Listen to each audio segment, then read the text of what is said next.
Isto já está. Bom.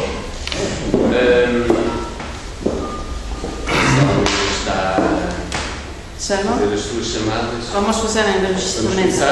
Vamos recomeçar? Pode começar, eu vou ter que fazer tudo, mas pode começar. É que cada vez que vem alguém, depois interrompe, depois cria-se uma perturbação. O que não é mau, porque perturbações também fazem parte. Não, isso não há problema, porque até se pode cortar. Eu às vezes acho piada. Há momentos engraçados, até que eu deixo ficar. Aquele do vídeo, acho que é o primeiro logo. Há sobretudo ali uma interrupção grande, mas pronto, isso faz parte. Mas eu posso cortar, se me disser, eu posso cortar. Mas, pronto. E também o Sr. Michael Knockhnoy está lá num vídeo também. Se quiser, veja no YouTube, procure pelo seu nome. Se não gostar, diga-me. Sim. Se não gostar, diga-me, eu tiro. Não há problema nenhum. Eu não ando aqui a... Pronto. Não. Até Não faz mal, não sou tão... faz uma intervenção, põe uma questão. Pronto. Estes minutos também posso cortar. Bem, então vamos começar. Estava a ver se realmente tem televisão Zoom da anterior. Então já é pedido de eu vou só dizer duas ou três coisas muito simples para relembrar o que nós dissemos, digamos, o que eu disse no último dia. Isto tem a ver com a apresentação, portanto, a comunicação que eu fui fazer ao Brasil no âmbito das jornadas de Direito e Psicanálise, e tratou-se de alguma forma de apresentar aqui o resultado desse trabalho. E o que nós fizemos no último dia foi, digamos, uma primeira parte, e hoje vou retomar uma segunda parte, espero concluir isso. Bom, e o que é que eu disse basicamente na primeira parte? Qual era o meu fio condutor? Qual foi o meu fio condutor? A ideia fundamental que me guiou. Foi a ideia que já foi muitas vezes repetida e retomada também, até nos comentários, em alguns comentários que foram feitos à minha intervenção no Facebook, por exemplo. Tratou-se de retomar uma ideia de Lacan, que é apresentada aqui no Seminário 6, de que é preciso, ou é fundamental, não compreender. Pelo menos não compreender demasiado depressa. Ou seja, não pôr sentido no real demasiado depressa. E esse foi, digamos, o fio condutor. E também, depois, se tratou de mostrar um pouco as consequências, digamos, os efeitos daquilo que acontece quando se põe sentido no real. E eu desenvolvi, em particular, 3 ideias, não que pretendessem ser exaustivas ou esgotar, digamos, esses efeitos, essas consequências do que acontece quando se põe sentido no real, mas eram apenas 3 exemplos que eu levei para o Brasil e que eu explorei, falando em particular da religião, ou seja, a religião como uma das formas tradicionais de pôr sentido no real, questionando a ideia que aparece no livro de Coetzee, Disgrace, que era sobre, precisamente, Disgrace, que foi o tema das jornadas deste ano no Brasil. Portanto, questionando de algum modo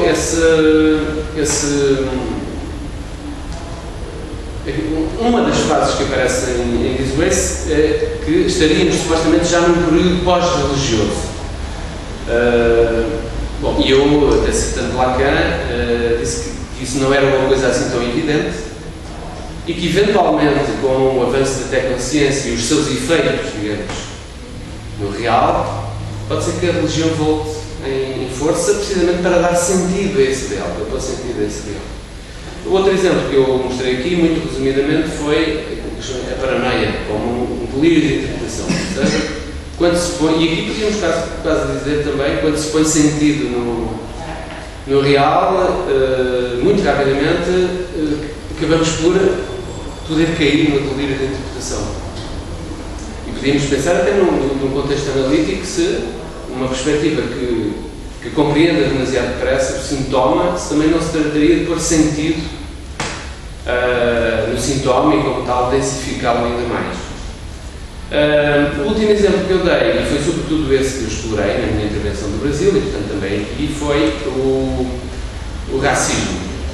Ou seja, o racismo, e é nesse contexto do racismo que surge o livro de Disgrace, do Coetzee, e que seria também uma forma, de algum modo, de pôr sentido no real. Bom, contra todas estas tentações do sentido, digamos assim, o meu fio condutor foi defender a ideia de que devemos ter cuidado com isso, orientado precisamente pelo Lacan e em particular pelo Seminário 6.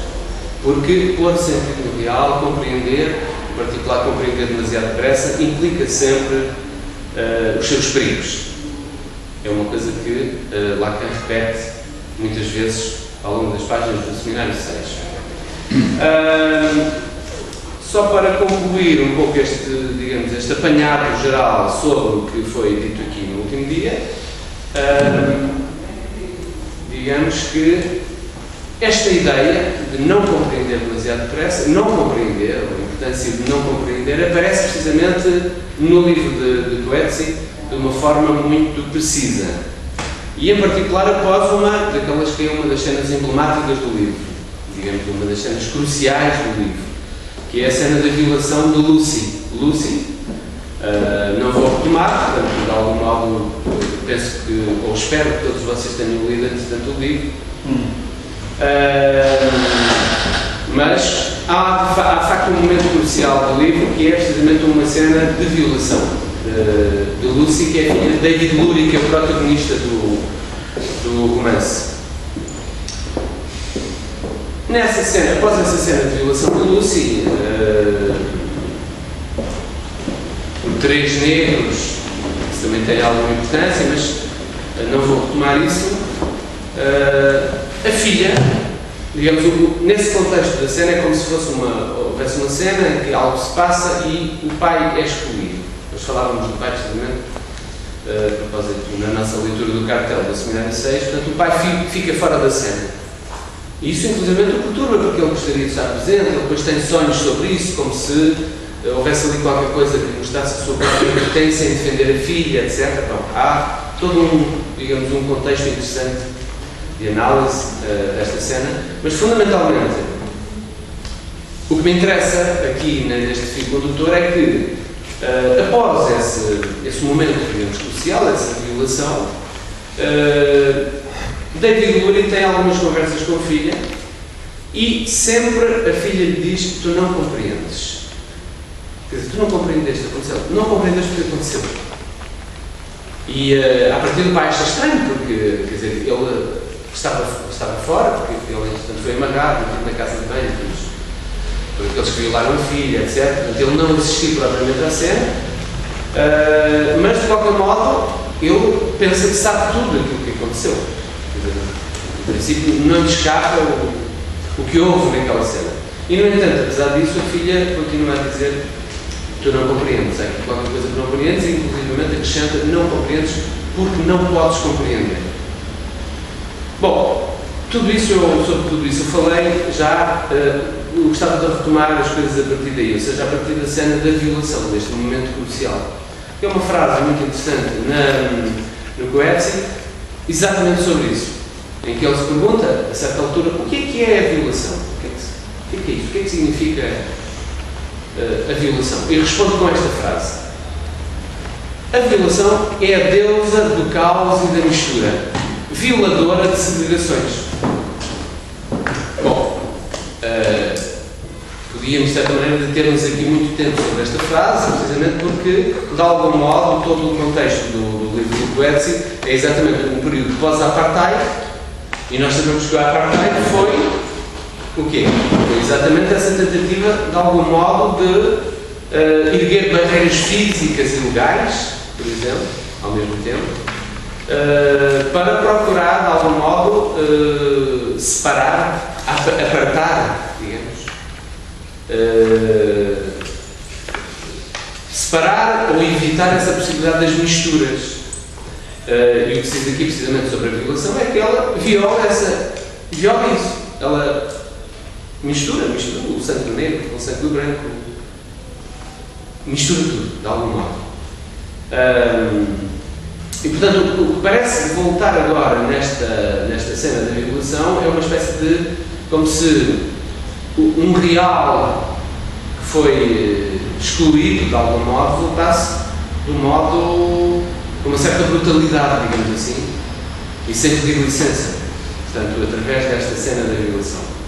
Ou seja, como eu dizia, como se o retorno de um real que se procurou abolir do imaginário e do simbólico, voltasse agora e rompesse agora através desta cena. E aqui, este real, o que é este real, de algum modo? Há muitas maneiras, com certeza, de o abordar, mas no livro ele é abordado de uma forma muito interessante, engraçada, quase como se houvesse ali algo que pudesse ter a ver com a poluição, algo que polui. Porque há algo nesta cena que enfurece o pai de Lucy, David Lurie. É o facto de uma daquelas personagens, daqueles negros, tem um nome estranho. Eu já falei um pouco sobre isso, sobre os nomes, tal como os nomes aparecem precisamente em Disgrace. Há um Petrus, por exemplo, não são nomes nem, digamos, sul-africanos, nem genuinamente ingleses, portanto aparecem vindos lá de uma língua ou outra, de uma língua estranha, em particular greco-latina, por exemplo. E então, um dos violadores tem o nome de Pollux, que no próprio contexto parece algo desenquadrado, digamos. Há um Petrus que também tem a sua importância, como falei, mas sobre este Pollux foi dita muita coisa lá, em particular por um dos nossos colegas, que não só investigou, ou procurou investigar de algum modo a etimologia do termo Pollux, mas sobretudo não satisfeito com essa etimologia, levantou uma hipótese, que precisamente o Pollux tinha a ver simultaneamente com poluição e poluição, no sentido sexual do termo. E que eu achei muito interessante, porque é disso que se trata, ou seja, há qualquer coisa que polui, tanto no sentido dessa suja, no sentido de torno sujo, mas também que polui no sentido da poluição, isto é, que traz a sexualidade para a cena. O lado real, de algum modo, da sexualidade para dentro da cena. E isto parece-me crucial, porque é um pouco isso que perturba, que enfurece David Lurie relativamente àquilo que se passou. Ou seja, como se houvesse aí uma espécie de mistura daquilo que polui, que traz a poluição, Pollux, com Lucy que tem a ver com a luz. Muito interessantes estes nomes, precisamente. E isto implica, digamos, um desejo em David Lurie, em que ele diz, eu vou citar a frase, eu quero que aqueles homens sejam presos, julgados e castigados.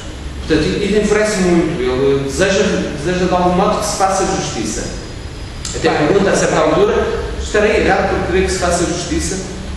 Ou seja, não só, no primeiro tempo, acredita, ou aliás quer, mais do que acredita, quer que aqueles negros, em particular Pollux, porque depois vai ficando cada vez mais claro que Pollux tem um papel essencial nessa cena, quer que se faça justiça, que eles sejam presos, mas como tudo aquilo, aparentemente a justiça não funciona, ele acaba por haver um momento em que pretende quase fazer justiça pelas próprias mãos.